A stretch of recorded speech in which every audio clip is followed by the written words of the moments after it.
Australians love their red meat, with the average Aussie carnivore consuming half a kilo of the stuff a week. That's almost 30 kilograms a year. The rest of the world loves it too. We export a staggering 1.1 million tonnes of beef and veal to countries like Japan, China, and the US each year. But the production of all this meat has a big impact on the environment. It takes a lot of food to make a cow and a lot of land to make that food. And the methane from cows, sheep, and other ruminant animals accounts for about 10% of Australia's greenhouse gas emissions. So, can we still eat meat and dairy products if we care about the environment?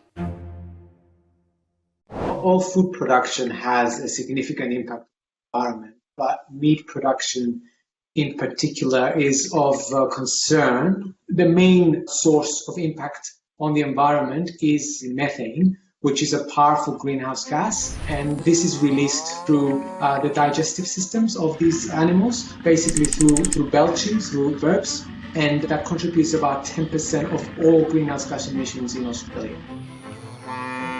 The more dependent we are on meat and dairy, the greater the CO2 emissions.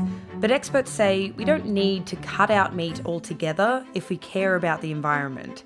Instead, there are things that we can do to make our meat consumption more sustainable. The first one is to eat less of it.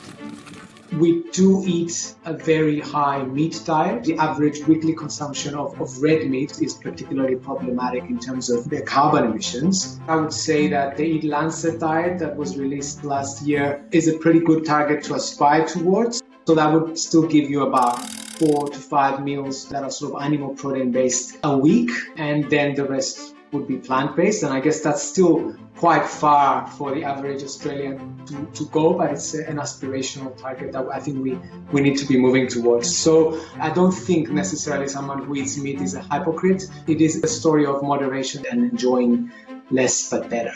There are also things that industry and governments could and should be doing to make meat production more sustainable. When you look at the livestock industry in Australia, 60 or 70% of what we produce is destined for exports. So even if we do our part to reduce our consumption of red meat, etc., there is still a lot of emissions associated with the cattle and sheep that we export. So it is very important to have systems that promote sequestration of those emissions, providing the right incentives for farmers to do the right things that will reduce or offset some of those emissions. In the absence of a carbon price, farmers can seek funding to offset their emissions through the government's $2 billion Climate Solutions Fund.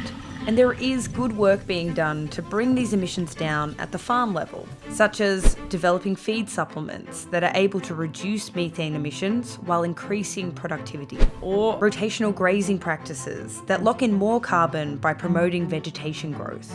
The National Farmers Federation has actually proposed a $1 billion environmental stewardship fund for farmers to basically promote ecosystem services. And also the Meat and Livestock Association, they've actually set themselves a really ambitious target of becoming carbon neutral by 2030. I mean, that's a great and ambitious target, but that is going to require quite a lot of investment to actually realize. The truth is, there is no easy answer to the problem of our methane-belching livestock. But if you're not a farmer or a politician, there is one small thing you can do. Eat less beef.